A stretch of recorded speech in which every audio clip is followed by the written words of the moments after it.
Good morning, everybody. You are here for this, but also this. So what are we going to do today? So we're going to give you a quick rundown of just basic, the basics of the Santa Cruz shredder. And then we are going to run it head to head with the raw and some very unscientific tests that are prone to human error. I will get out with that in the first place, but should give you a better idea of what you're looking at if you are interested in purchasing one of these fine grinders, because believe me, both of these are just fantastic. It's really going to come down to personal preference.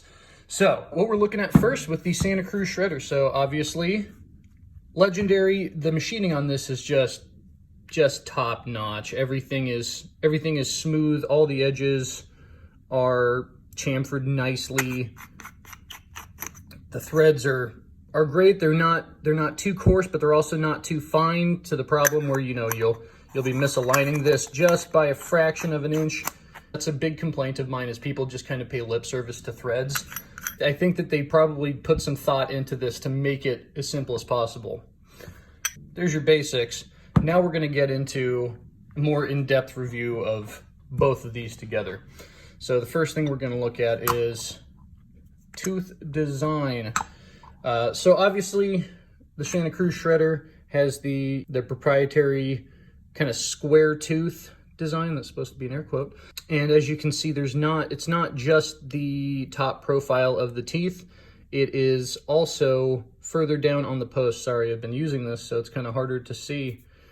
But you can see where this little, I'm losing my words again, but the extra machining done on here to create extra surface area for more cutting, basically. So you can jam this thing with bud and just stick it on here, give it a couple twists back and forth, and it's done for the most part. I was expecting a whole lot of jamming right here on the mouth of these teeth, but they did a very good job of making these things self-clean. You guys know my opinion on the raw life grinder. I love this thing. I love how it's completely modular. A couple of complaints that I have. These fall through holes. They're not bad. They're a good size, and like I said in my other video, they do a pretty good job of, you know, you can just shake it back and forth and most of your stuff's gonna fall through. My major complaint about this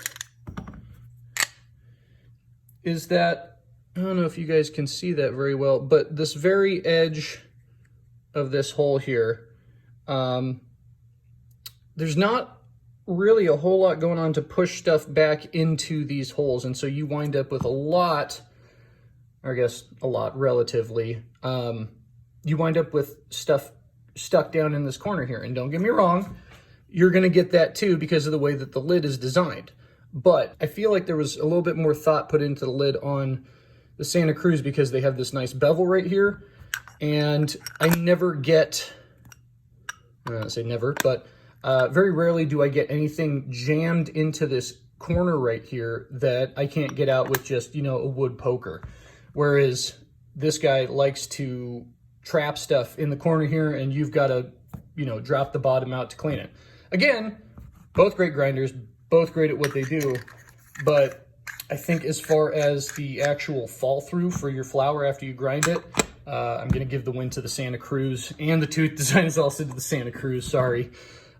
These teeth are, you know, they're good, they're decent, but they just don't have the same cutting capability as these square teeth on the Santa Cruz. And I will show you that in a minute here. You can see lots of holes, but where the Santa Cruz really shines is that it's got holes further out towards its edge relative to its size. So basically what that's doing for you is there's more to push flour from this edge into this hole, or basically this hole's close enough to the edge where most of your stuff's gonna go into this hole before it finds its way into this corner and gets trapped. The life grinder is, again, great, but it does get more flour stuck in here than I would like down in the corner here. So the next thing we have is we're going to be looking at basin in the bottom. Now I actually hand roll my joints, and I am a big fan of this nice deep basin. You can reach in here, grab a good little bit, spread it on your paper. That, and if I am outside, I never really worry about this having the wind knock my flour out of it. That is a concern with this one. People who own this grinder are gonna say, oh, you could just take the screen part, take that out and make a bigger basin. The only problem with that is when you screw the top onto here, or the other section, to make a larger basin, you would then have exposed threads where trichomes and flour itself can get stuck. So again, getting nitpicky here, but that's kind of what we do here, if you haven't figured it out yet. Next, we are going to compare our diameters, which there's an obvious difference. I thought when reading the measurements, I guess I made a mistake. I thought this was going to be a lot closer in size to the Life Grinder than it is, but I will tell you that the size of this thing does not slow it down. I am shocked by how much this thing can process.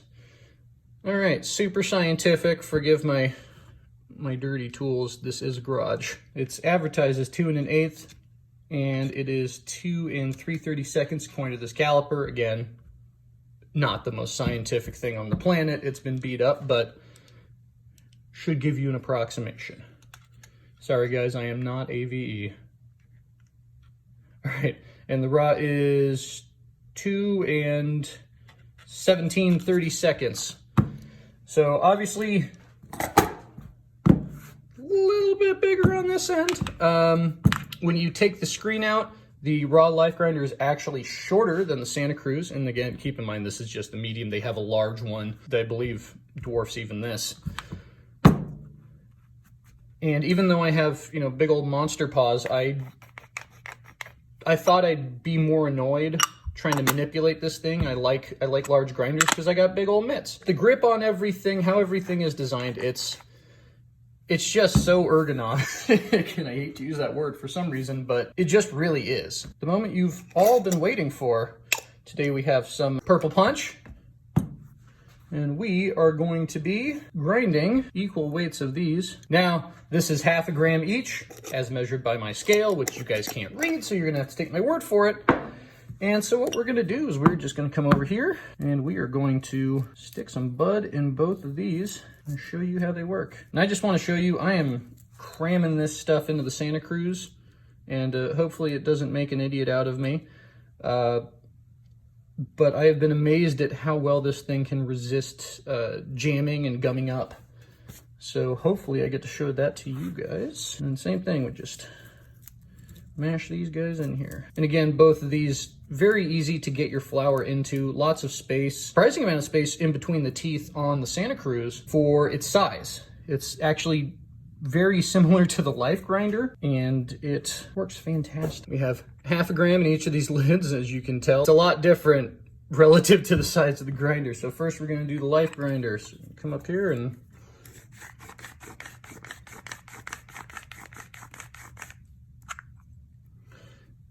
so, as you can see, most of the flour is gone through. We still have a little bit that's hanging out up top. That should be,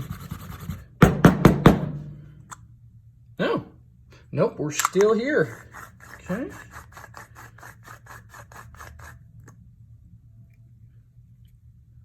Yeah, all right. A couple more twists and everything's pretty much fallen through. And then we're gonna move over to the Santa Cruz here.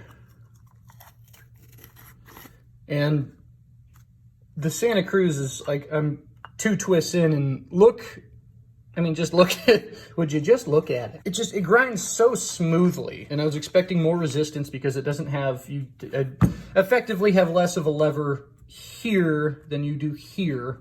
So I was expecting more jamming, more jerky operation, all that fun stuff, but I didn't get it, luckily. And so as you can see, there's a little bit of trichomes and some flour in the corner there. Let's see.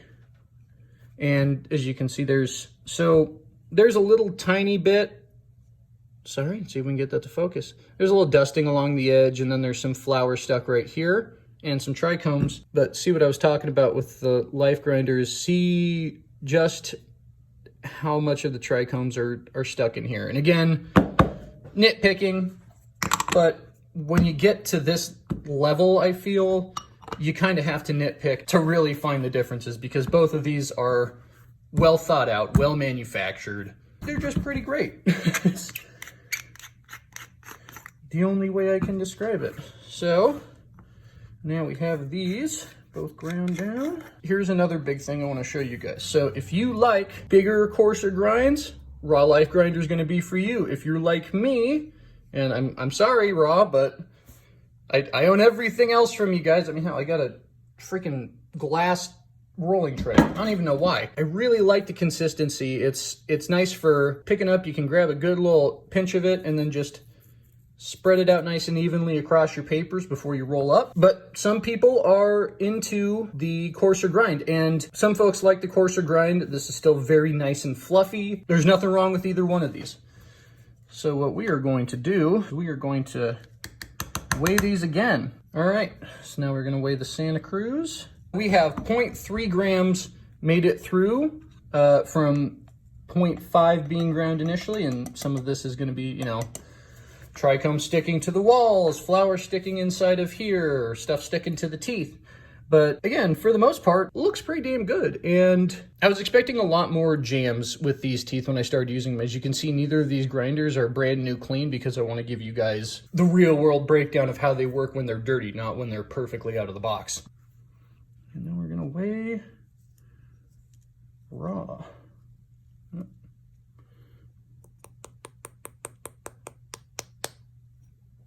All right, and 0.4 made it through on the Raw Life Grinder. So again, you're not gonna notice this completely negligible difference. Final thoughts on this.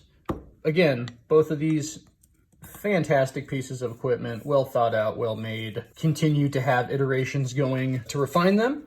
And another thing that's exciting news for at least me, and hopefully they'll just sell the grinder plates, but I did see Josh Kesselman, the founder of Raw, making a video where he was talking about they're doing some prototyping with a new tooth design. I believe he said something about a square tooth design. So I'm gonna keep my eyes peeled for that one, and I'll let you guys know if I hear anything about it, because if there's a square tooth that they're coming up with maybe a little bit better drop through, a little bit better edge cleaning, very excited to see that, and I will absolutely be reviewing it for you. So that is basically it, folks. Raw and Santa Cruz preferred. For myself, I prefer the Santa Cruz now. Again, sorry, Raw, I'm not getting rid of this. This is still a great grinder. I still use it every now and then. But for the most part, I roll pinners, you know, 1 1/4 pinners, and the smaller grind works for me. If you are rolling blunts or you got a little bit more space to mess with, the Raw might be for you. And again, totally down to personal preference. If you guys have any questions, please let me know in the comments. I got this video idea from somebody who viewed one of my videos, and I cannot remember their name right now, I'm sorry. If you guys have ideas, let me know. I was furloughed, but I'm looking for a job, so I got nothing but time. And if I can get you guys some info, then my day's not totally wasted. So, all right, well, thank you for joining me. Again, any questions, please drop them down in the comments. Otherwise, thanks for stopping by, and have a good one.